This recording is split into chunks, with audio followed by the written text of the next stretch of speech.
Welcome in, everybody, to Fantasy Pros. This is the Fantasy Football Podcast. It is me, Joey P, Joe Pisapia, and today it's time for some early hot takes. That's right, we're going to get spicy on today's show and give you some of our fun and exciting takes on the upcoming fantasy season. Of course, D-Bro, Derek Brown, the King of Bros, will join me, and the answer to the question, who did it? It was the one-armed man. If you're watching on the YouTube channel, you know this. It's Jake Ciely.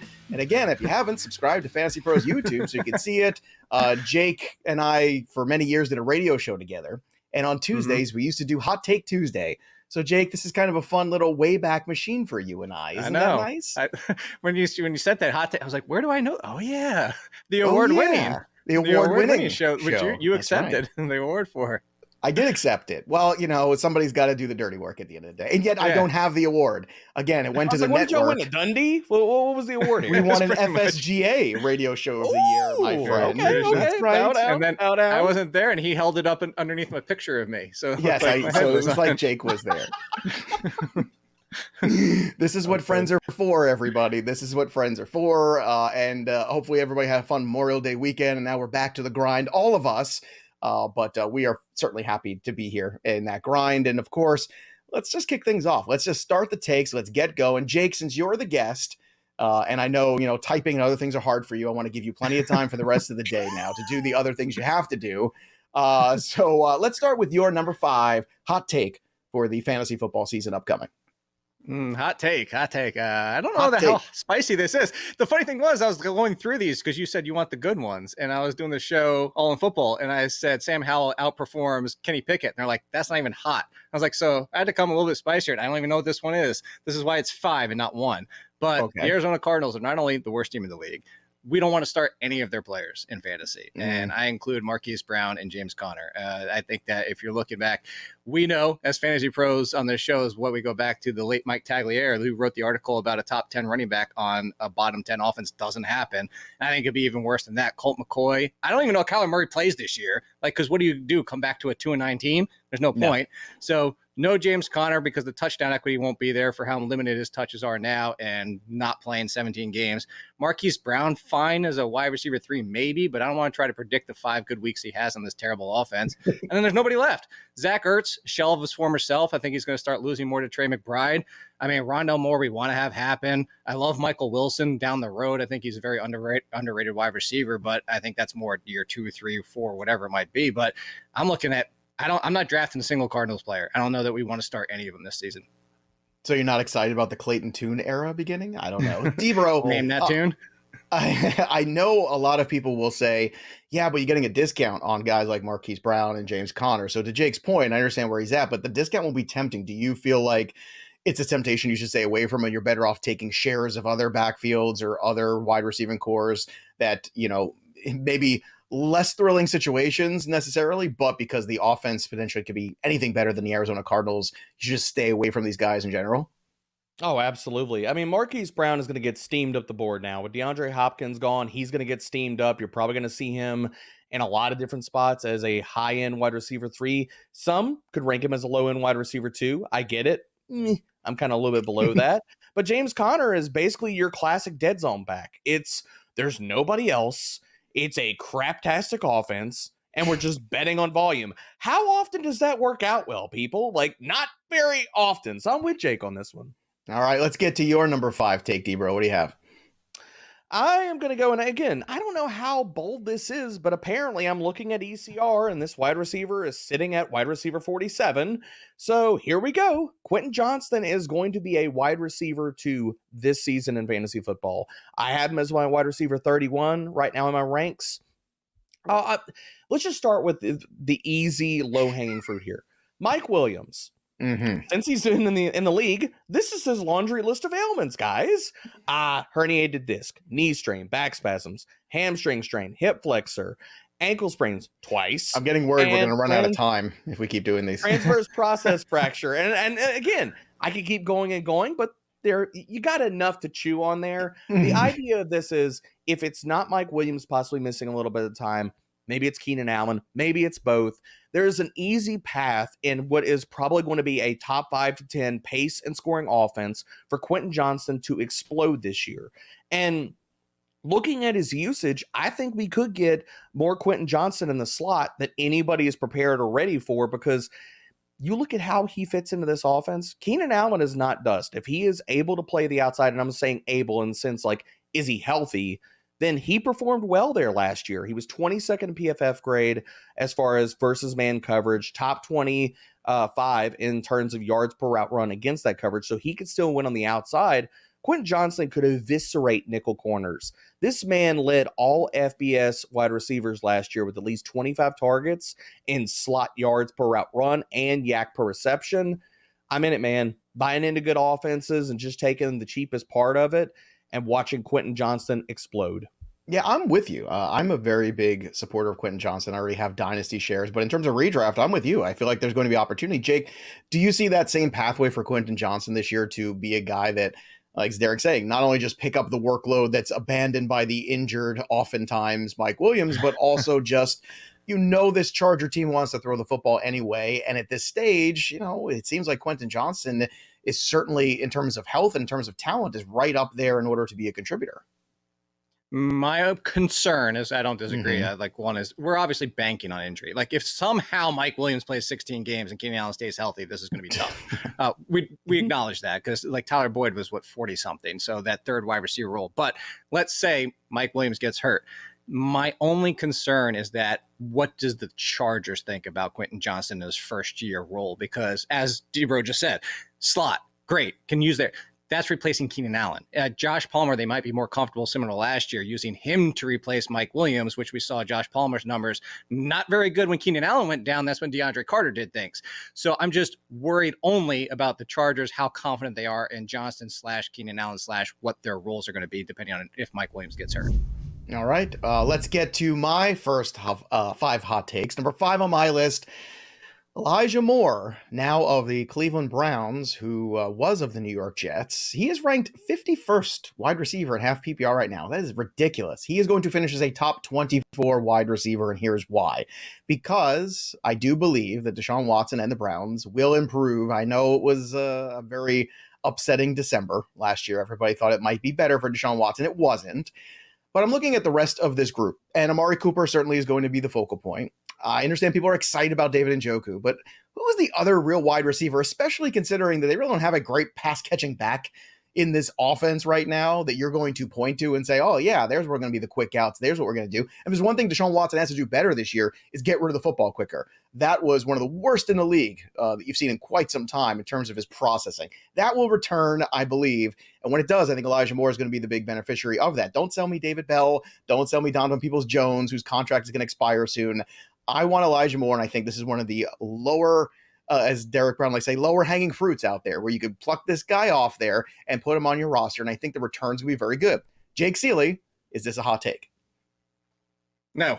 I'm on board and you with used this. both hands, which I like know this? You're in such excruciating pain to move both thumbs at the same time. It's unbelievable. I love this one. I actually held on to Elijah Moore in Dynasty in a lot of places because I was hoping that the landing spot would be beneficial. And I'm with you on this, in the fact that I think he profiles better for this team as the 2 than Donovan Peoples-Jones does. I think Donovan Peoples-Jones, you just pointed out, if you want Watson to get it out quicker, that's not Peoples-Jones' game. Peoples-Jones is getting downfield. Peoples-Jones is getting the bigger plays, which I think profiles better in today's NFL as a wide receiver 3, which, if you're looking for it, Elijah Moore, we go back 2 years ago, he was putting up numbers with Zach Wilson and Mike White. Like, let's be real about what he was doing, which is why we were excited for him last year, which kind of didn't happen. And it's funny you say this, because as soon as this trade happened, I actually tweeted similar to, I said, this is 2 wide receivers in a row they've stolen for cheap value, Cooper and now Elijah Moore.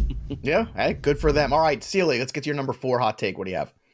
Number 4, J.K. Dobbins is an RB1. I'll even say top 10. I am loving J.K. Dobbins. I think people missed how good he was down the stretch last year with the volume he saw in the run game. Oh, by the way, those were all games without that Lamar Jackson dude playing quarterback. Those were the other shambles of quarterbacks playing back there. And I look at the 20-plus carries, and we go back to Mark Ingram from a few years ago. I don't need much work in the passing game, because Mark Ingram had 200 carries, and because of the touchdown equity, which I know everybody sits in the industry and wants to say, don't predict touchdowns. Some cases we can kind of predict touchdown equity, and the Baltimore Ravens backfield is one of those cases. You give me 240 touches for J.K. Dobbins, double-digit touchdowns, top 10 finishes coming. I don't have to sell Derek Brown on J.K. Dobbins, but I'm sure you want to pile on here. Go ahead, D. I know you waited patiently. Go ahead. Give us some more positive Dobbins reports here. Well, let's be real here. I was kind of pissed off whenever I got to the outline and Jake had already taken J.K. Dobbins because that was going to be one of my guys. I was loving this, man. I love this take because if you look at what Todd Monken has done with his running back usage over his final 2 seasons as an offensive coordinator, Peyton Barber and Nick Chubb accounted for at least 68% of the opportunities. So I feel like everybody is just absolutely got the blinders on. They're like, oh yeah, Greg Roman is gone, but we're still going to treat J.K. Dobbins like he still has Greg Roman there. I don't think this backfield gets divided up into 3 different parts or pieces. I don't even think it's really like 2. I think J.K. Dobbins is going to be their workhorse back this year. Todd Monken has that history. We know the talent, and now the health is going to comply. Dobbins is going to crush, man. Crush. Yeah. And, it's funny talking about J.K. Dobbins, Elijah Moore, guys have had very high expectations, and all of a sudden, those expectations got lowered a little bit year over year, but it's kind of like a refresh right now on them for both of those guys. And it's in Dynasty as well. So if you're looking for the Dynasty content, we've got that for you, fantasypros.com/dynasty. Don't forget, because we've got all the profiles, we got the trade targets, probably some of these guys we're talking about are going to be in there, more in-depth position primers. Everything's in there, and it's at no cost. So again, go check it out. It's free, fantasypros.com/dynasty. And of course, like everything else, when you're premium here, you get even more access. So go premium today at fantasypros.com/premium. But go check out the Dynasty Draft Kit and get yourself ready for all those Dynasty startups and the redrafts and everything you got going on here. D-Bro, give us another hot take here. What's your number 4 on your list? Staying in Baltimore, man. This is just a fruitful offense that we're able to kind of pick off parts and pieces that are too cheap this year. Rashod Bateman will finish as a wide receiver 2 in fantasy. The sample that we got out of Bateman last year, and I'm all in on Bateman this year. We had 4 games. The guy had almost a 20% target share, 30% of the air yards in Baltimore. And I get everybody sitting here building the arguments in their head right now against Rashod Bateman as I'm telling you all this, saying, that's what I'm doing. I'm actively doing that. I just want you to know. Odell Beckham is there. He's a washed version of himself. We saw that last when he was with the Rams, 15% target share, couldn't even eclipse 1.3 yards per route run. And you have a rookie in Zay Flowers, who I like. But still, we're going to talk about prospect profiles, raw talent. Bateman trumps him 10 times out of 10. And Bateman, in that small sample last year, we got to give this guy some credence. And I get it, small samples. A full season of NFL action in its entirety, it can still be talked about as a small sample. So don't anybody come at me with a 4-game sample. This is an indicator of talent. Rashod Bateman was 4th in yards per route run over that sample, behind only Tyreek Hill, Jalen Waddle, and A.J. Brown, and he was tied for 1st in yak per reception with Deebo Samuel. Now you're telling me, okay, now he's got to compete with a washed Odell Beckham, rookie for targets behind Mark Andrews. I'm all in on Rashod Bateman. His price in all drafts right now makes no freaking sense to me. I'm ready to ride the lightning with Rashod Bateman this year. I was very much with you last year with Rashod Bateman. Now, like many other people, we have that, that turf burn from last year, which might also be a Rashod Bateman injury if we look. But, have all of these, issues where we go back and look at Rashod Bateman, Jake, and it's not a matter of talent. It is a matter of health, and we haven't seen him on the field enough. So Derek is saying, don't come at me with the small sample size, but he's kind of presenting a small sample size in his argument. So which side of the fence do you buy when it comes to Rashod Bateman? I would love to be on the same side because we just agreed on J.K. Dobbins, but I am far on the other side. There's hedges in the way. I can't even see Derek over here. Because I'm going to give you a name that has nothing to do with this team. Juju Smith-Schuster. Last year, wide receiver 27, behind Travis Kelce on a Patrick Mahomes offense. I go back to Marquise Brown, even the 2 years that he led the Ravens, didn't even crack the top 35. So that's my problem, is I agree with Derek in the fact that Bateman is the 1 and Zay Flowers is the 2. But I feel like that's actually 2 and 3 behind Mark Andrews. And unless Lamar Jackson has another MVP season, that's still capped. That MVP season includes Marquise Brown that year, I think finished in the 40s as the leading wide receiver, quote unquote, for the Ravens. So my concern is it's too much goodness, real life for the Ravens. I think having Odell Beckham, Flowers, and Bateman is going to be amazing for Lamar Jackson, but they all check in behind Mark Andrews, and that's my biggest concern. It's just the share. They don't need to have a go-to. All right, let's talk about another wide receiver. My number 4, Rashee Rice, who is ranked right now He's the 101st wide receiver on Fantasy Pros in the ECR. I think he's going to be a top 50 wide receiver. Now, people might say, well, that's not a hot take. I think it is, because everyone keeps telling me about Kadarius Toney, who never plays. And I like the talent of Sky more, but I'm trying to think of the guy that I think fits their need the most. And MVS is going to be there for a hot minute, and then he's going to be gone after this season too. So what they really have got to do is find the next guy, or at least evaluate what they have on their roster, who that's going to be. And the one caveat I will say is, if DeAndre Hopkins, as of recording this, we don't know where he's going. If he ends up there, that would change the math a bit for me. But right now, Rashee Rice, the more I watch the tape, the more I go back and look at him, the more you hear the early buzz out of camp from Patrick Mahomes, how much he likes him and how he performs and thinks like a veteran. Those are very good comments to hear about a rookie. So Derek Brown, let me put this to you. Last year, you and I held hands. We ran through the garden that was Sky Moore together, and we fell into a well, and we couldn't get back out of it. Are we doing the same thing again with Rashee Rice, or am I doing it at least? So you fell out of the sky, is what you're telling me? Well, we fell down and we couldn't get ourselves up, but you know what? Maybe it was just the wrong guy, was the right concept. But he does do a lot of the things that you would look at what Juju did last year in this offense. Yep. He does a lot of those things well. So we had some games that once Juju kind of got up to speed before he got hurt, he had that stretch of 2 or 3 games and everything looked like he was like, oh no, we're kind of moving in a good direction. And then the injury happened and it just took a while to get back on track, and it never really did. But is Rashee Rice the guy that can get it on track for the Chiefs? I think he is. I mean, if you look at it, and I've talked about this since they drafted him, I think that he is the Juju replacement. You look at what Rashee Rice did in his prospect profile, he was elite versus zone coverage last year. Like, we're talking about a guy that was top 6 in yards per route run against this coverage. So that, and you marry that with the skill set of over the last 2 years at SMU, yes, he played outside one year. He also was in the slot the year prior to that. So we're talking about a guy that can fit that mold of being versatile and playing outside, inside. And Juju, his calling card at this point of his career is beating zone coverage. Okay, well, same thing for Rashee Rice, except he's a younger player, and there's room to maybe add some more tools to the bag to be able to play the outside more. Yeah, I think this is definitely plausible, Joe. Yeah, Pat Fitzmaurice has some great write-ups on a lot of the rookies, and Rashee Rice too. He's got a Dynasty Startup draft primer group that he's doing right now over on Fantasy Pros. So if you haven't already seen that, go check it out. It's the Dynasty Startup Draft Primer. So all those articles are fantasypros.com. And he's got write-ups on all these guys that we're talking about. Because look, we're talking about Quentin Johnston. We're talking about Rashee Rice. We're talking about these rookies in redraft right now. So even if you don't play Dynasty, I think you want to get all the information you can on these players, because it feels very much, I'm sure Jake will attest to this too, like a big transition year in the NFL, where after we get our first 4 or 5 rounds, it's kind of wide open. Nobody kind of knows who's going to slide into some of these better spots.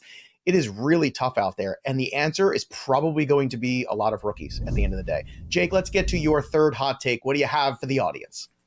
So number 67 currently at wide receivers, Alec Pierce more than doubles his return as in finishing as a top 30 wide receiver. I think that Alec Pierce, the stink of last year and the excitement for what he could have been, there was flashes. We saw it. We saw Alec Pierce and what he brought to that team. But I think the stink of the quarterback situation and what that was for the entire year really ruined what Alec Pierce could do. Also, the loss of Jonathan Taylor obviously killed that offense as well. But I think you're looking at Richardson, likely starting from day one, as a lot of people assume, is that I think the profile of what Pierce gives Richardson and Richardson's style, I think Pittman is his number one, but Pierce's style will fit Richardson going deeper at times. And if you look for the air yards per target last year, right in line with Michael Pittman, but the yards per reception was much higher for Alec Pierce. And that's what I'm looking at here. I'm looking for the bigger plays for Pierce. Might not be as consistent as Pittman, but I think the bigger plays and the touchdown upside that he can bring, still love Pittman, top 20 to 25, but I think Pierce is going to be right on his heels, and that's going to shock a lot of people. I think he's a great value this year.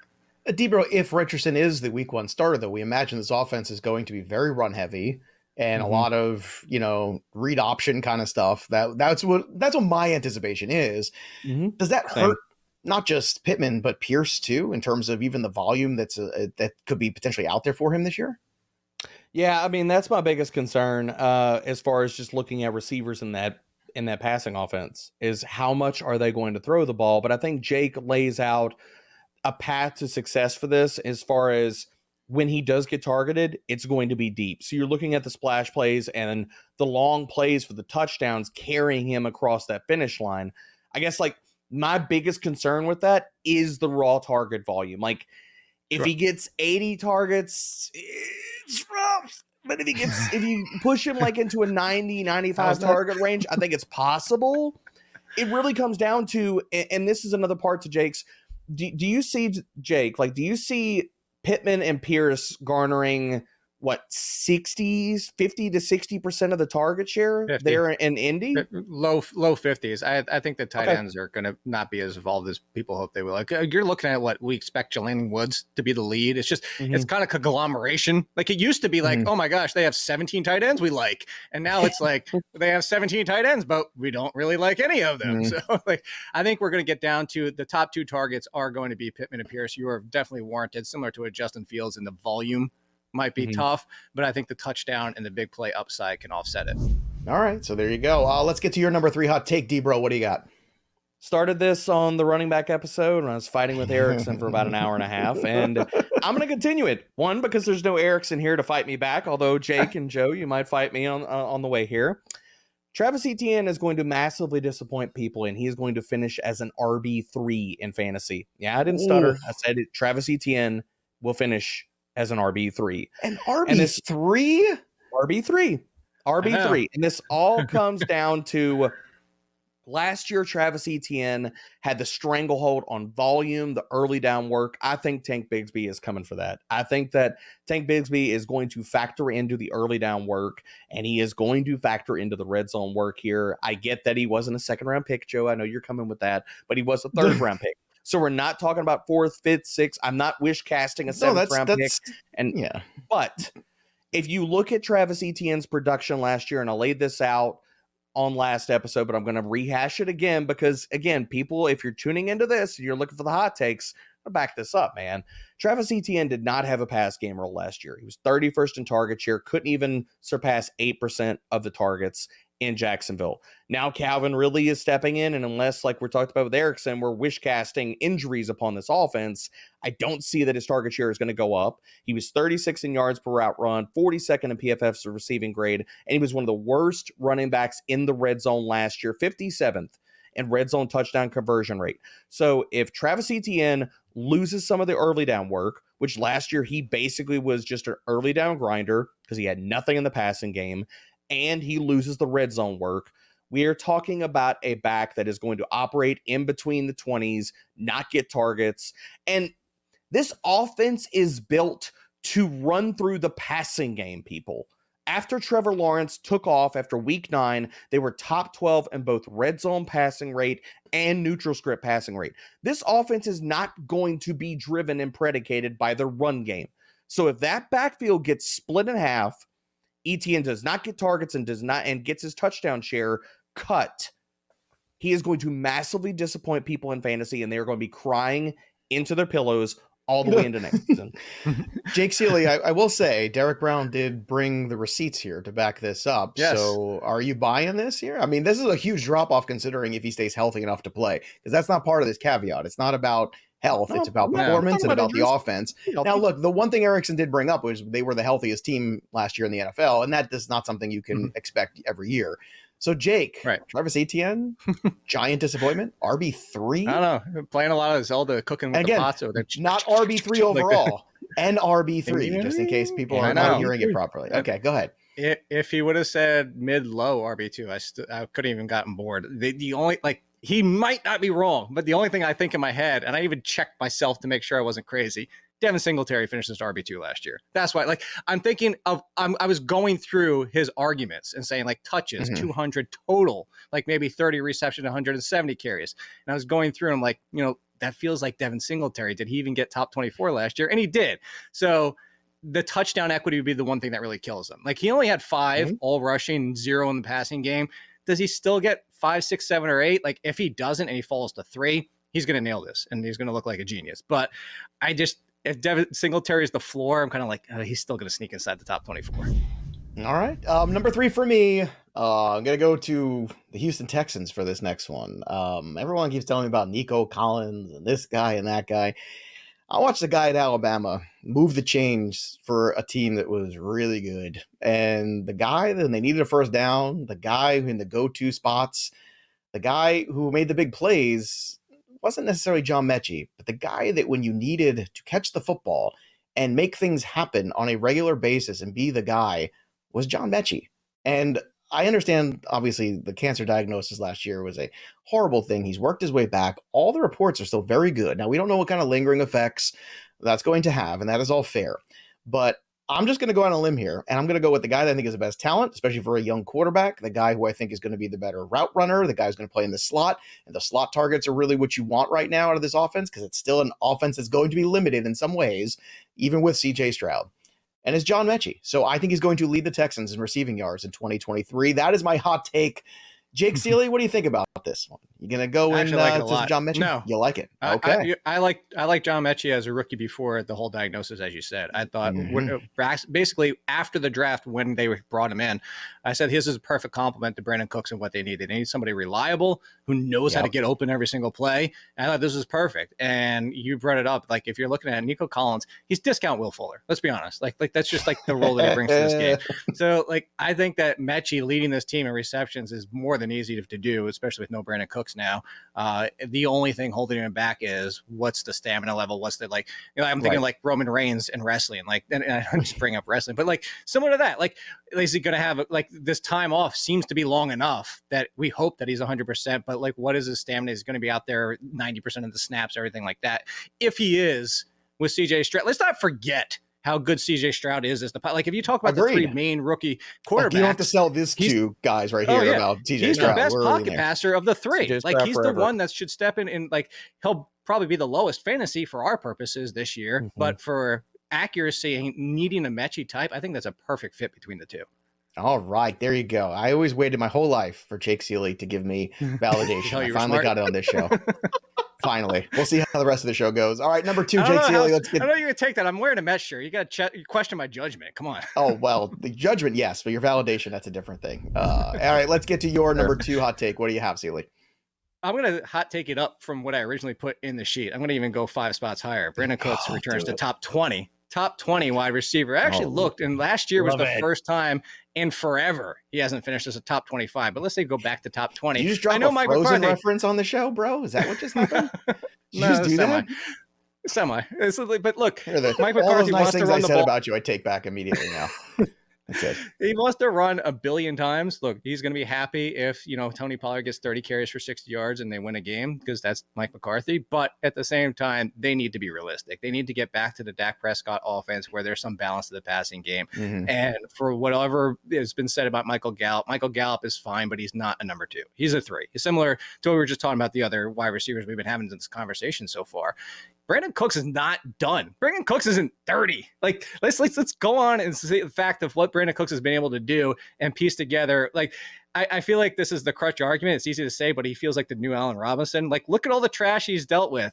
But at least like unlike Allen Robinson, their body style and their play style, he's not done yet. Like Allen Robinson fell off the cliff and disappeared. Brandin Cooks still has a lot left, and playing with Dak Prescott in this offense, he's back to top 20. I love the Brandin Cooks call. I'm with you on this one too. It's a little spicy, but I like it, especially top 20. You're really pushing it there. D-Bro, let's push another one for you. What's your number 2? I don't think this is hot and spicy, but apparently every time I mention his name out in the Twitter streets, apparently everybody wishcasts and pulls out their crystal balls and thinks they can just forecast. Do you have money in wishcasting? Because you mentioned it several times in the show now. I do. An investment. I do. He's playing password on the side that we don't know about. Yeah, that's the word of the day. URL, okay? So if you care to come buy this from me, I will happily. Wishcasting.com. Yeah, $5, $10. I'll give it to you. It's Derek Brown in a wizard hat. It's an amazing landing page. It's so good. Don't even start that because now that's going to be the. Well, you did just come from the Ren Fair this weekend. I know that. Thank you. Well, you know what? That's fair as well. Darren Waller will be the tight end 2 in fantasy and compete on the heels of Travis Kelce for the number 1 spot. I love Darren Waller this year. And the last time we saw Darren Waller surrounded by a bunch of beta wide receivers, what did he do? He crushed everybody in fantasy. He was first in raw targets, first in target share, second in targets per route run, tight end 2 in fantasy points per game. And now everybody's saying he's not healthy. He's washed. He's terrible. Well, that's wrong because last year the man was 13th in PFF receiving grade, 12th in yards per route run, and he led all tight ends. And I get it's a small sample because he wasn't healthy for the entire year. led all tight ends in yards per route run against man coverage. And if you go look at the numbers about the guys that are at the top of that leaderboard, it's all of the people that end up near the top of the leaderboard in fantasy points scored amongst tight ends. Darren Waller has a clear and amazing path to absolutely crush in fantasy this year. Everybody's sitting here giving him the injury discount. I'm not going to do it. He is my tight end too in my ranks right now. So I don't think this is bold, but apparently consensus does. Well, Jake Ciely, I already know you're a self-loathing Mets fan, but the other thing I know about you is you're a self-loathing Giants fan also. So that being said, is there a better chance that he finishes as the tight end 2 or just plays 2 games all year? I think there's actually a better chance if you would have went with the fact that Daniel Jones can't sustain a tight end 2. That's what it comes down to. So that's the hating Giants fan. It's like, I'm stuck with this quarterback $40 million a year. So is that all? Yeah, that's all. That's it. Small details. I think there's the path for it. Like, if he is the Travis Kelce to their offense, if he is the one that gets 110, 120 targets, my only concern is that will Daniel Jones turn to him that often? Is it going to be Wandell? Is it going to be Hyatt? Is it going to be Sterling Shepard for 2 games? Is it going to be Slayton and all the rest of the 18 billion options that have? And they're kind of creating this team of let's everybody slant all over the place. And that's my concern. So I actually think Debro's spot on with what should happen. I just don't know if I trust Daniel Jones to make it happen. Fair enough. All right, let's get to the next one on my list. My number 2. Jahmyr Gibbs, who's being drafted right now as RB19, is going to finish as an RB1. So again, it's not too many slots to jump, but I want to throw this out there because people keep telling me, well, David Montgomery's there and he's going to handle a lot of the goal line work and all that fun stuff. And people will point to last year with Jamal Williams getting as much work as he did, as many touchdowns as he did. To which I say that was because of the necessity of they didn't have DeAndre Swift being DeAndre Swift that they wanted DeAndre Swift to be. And if you can follow that logic, stick with me. Because I do believe that Jahmyr Gibbs is exactly the DeAndre Swift that they wanted DeAndre Swift to be. In fact, he's a much better version of what that plan was. And now all they have to do is implement it. So kind of like Jake's earlier comment about Alec Pierce, about the quality of the volume and all these things going on. He's going to get the quantity. He's going to get the quality. I know David Montgomery's still there. And yes, it will be some early down work to him. But we all know the running back that we want in fantasy is the one that catches the ball and the one that has explosiveness. And David Montgomery's game ain't explosiveness. So Derek Brown, are you with me here in our friend Jahmyr Gibbs being an RB1 this year? Because I am ready for it. I think it's possible. I definitely do. I think that if you see Gibbs eat into and this is the biggest worry for me with Gibbs, is can he get enough of the red zone scoring opportunities? Can he eat into those opportunities inside the 20, inside the 10? And honestly, Joe, I mean, I'm going to push back a little bit. I feel like you could have gone bolder with this. Top 8, top 10. I mean, I don't know. Maybe I'm asking you to turn up the heat here a little bit because I could see this happening. All right, top 10. Boom. That didn't take much convincing. There we go. See how easy that was? I don't care. Look, I'm just telling you right now. You look at what the Lions did, and the fact that they were so aggressive on him, it tells me that that's the guy they wanted. That's the guy they were not going to let slip out of their fingers. And look, kudos to them for being aggressive and getting him. On the draft night, we all kind of made our jokes.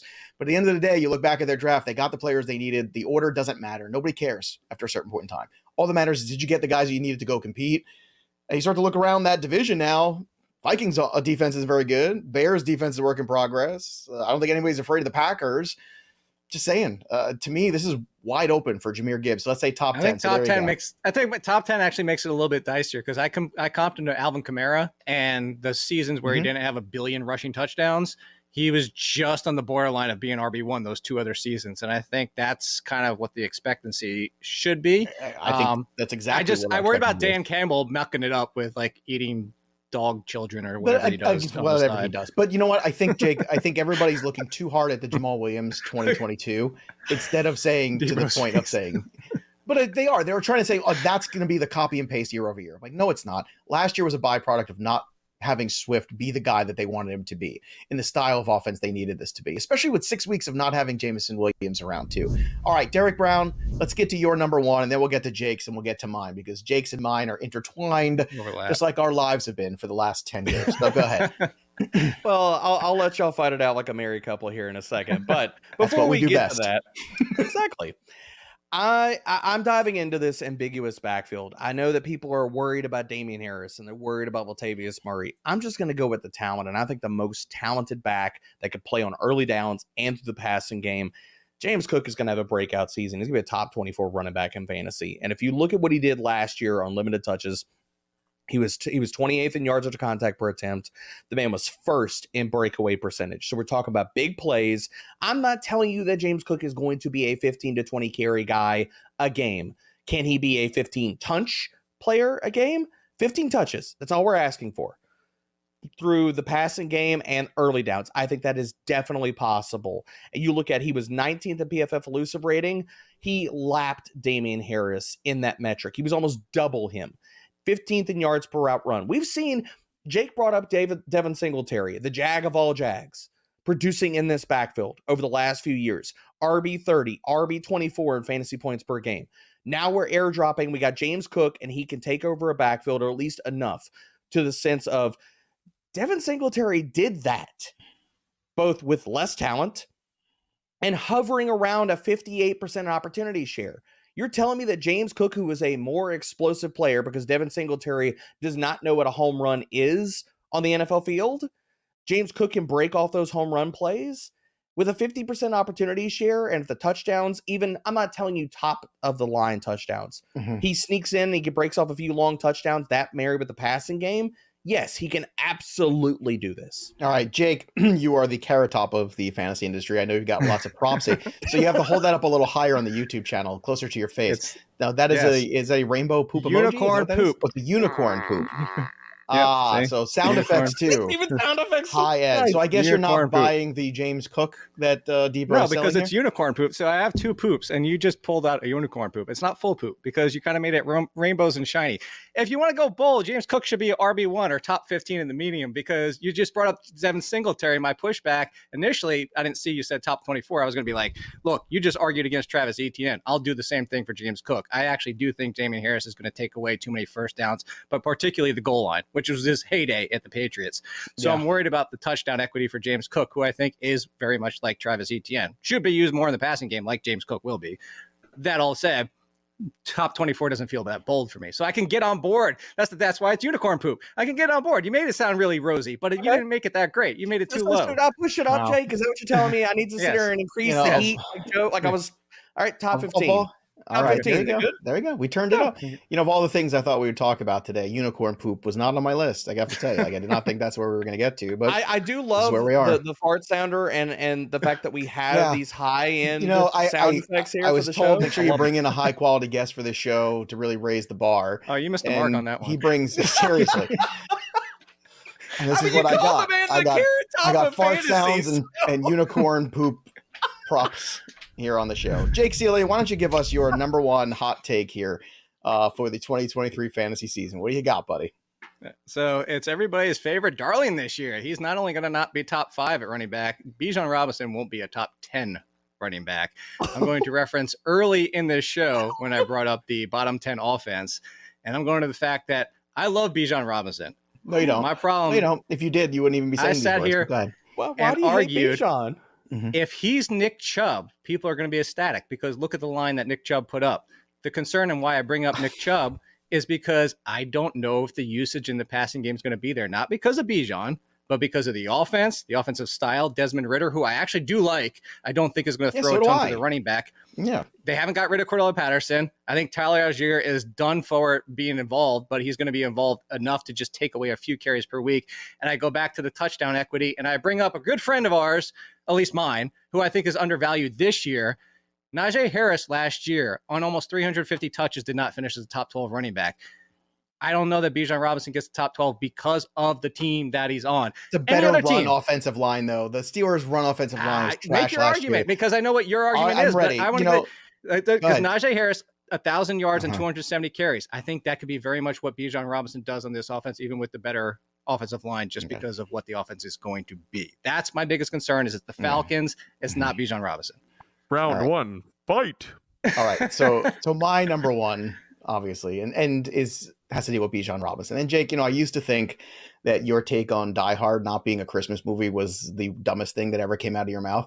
But now, Jake, we have this today because because Bijan Robinson is going to be the RB1 in half-point PPR in 2023. That's right, because he is a great route runner. He can actually line up in the slot, okay? That's something Nick Chubb didn't do ever, okay? That stuff's not happening. So when it comes to Bijan Robinson and the Falcons in general, this concern about 400-year-old Cordell Patterson is not a concern. Tyler Algier was only Tyler Algier because that offensive line was really good at running the football. And now, yes, it was out of necessity, but it's also the plan. It's also how Arthur Smith is building this team. And let's not forget, too, that they also have drafted in the last 3 years the best tight end prospect, arguably one of the best wide receiver prospects, and now the best running back prospect. Desmond Ridder just has to manage this. Desmond Ridder is a smart kid. So one thing you say about Desmond Ridder, he has to be a technician at quarterback. He has to be what Ryan Tannehill was for the Tennessee Titans at quarterback for this to be a successful offense. And I am over the moon about the talent of Bijan.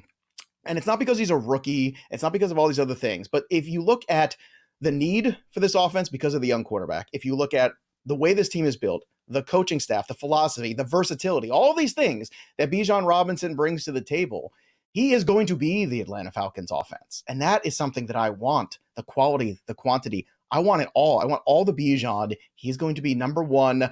Jake Ciely, it's so much fun to be on opposite ends for you. And this is why you and I always have so much fun together. And I can't wait to have you back here at the end of the year when Bijan Robinson is at the top of the mountain. And I want to know, will you issue a formal apology to Bijan? I certainly will, but it's not going to happen. Will you write it out with one hand because that's all you have? I want you to write it out. I'll write it out now with one hand so that I can save it for that since I have it. But it's going to say I was not wrong about Bijan. He should have it actually written out. So that's good. Well, again, these are the hot takes. We want to hear yours. Drop them in the comments below here on the YouTube channel because it's fun. So we can all debate them. So to be fair, I have Bijan at RB7, but that's still far off from RB1. It's not high enough. It's not enough respect for Bijan Robinson, and you don't like Desmond Ridder enough, and you don't like the Falcons enough. And any concern about Bijan Robinson not being great because of Cordell frickin' Patterson or Tyler Algier or anybody else that's around there. It comes down to target volume. I don't think he's going to get 40 targets. Listen, the last time we had an RB go in the NFL draft, Jake, this high was Saquon Barkley. So things have changed. And what did Barkley do? He was RB2 that year. On a Bijan crap Robinson team that won 5 games. Barkley in the passing game. I will state that today. That's not a hot take. He ain't that far. I'm sorry. He is really tell you what, that's good not in the that pass far. game. He's got Bijan great Robinson hands. and He Jahmyr runs Gibbs, great routes. that gap is not as far as people want to make it. I will say that. I can't push Bijan down that far when he landed with a team that was first in rushing rate and first in red zone rushing rate last year. Touchdowns are going to Bijan. Oh, good. This Love is you, Jake. a whole 40 minutes on Bijan Robinson, but we're not going to. Jake Ciely, everybody. He's the best. He's my friend. He should be your friend too. Follow him on Twitter at AllInKid. Check out his amazing work at The Athletic. Jake, it's always fun to have you on the program and talk football with you, even when you're wrong about things that you say. And if you want to see about people who are right about things that they say, make sure you head over and check out our amazing Dynasty content. Thanks for listening to the FantasyPros.com/Dynasty. Podcast. Follow us on Twitter now. It's free. Go check it out. Pat Fitzmaurice. All his write-ups on FantasyPros.com. Startup, Draft Primer. All the articles. The tight end one just dropped, so go check all that out too at Fantasy Pros. That'll do it for us. But the story of the game goes on. For D-Bro and Jake Ciely, I'm Joey P. We'll see you next time, kids.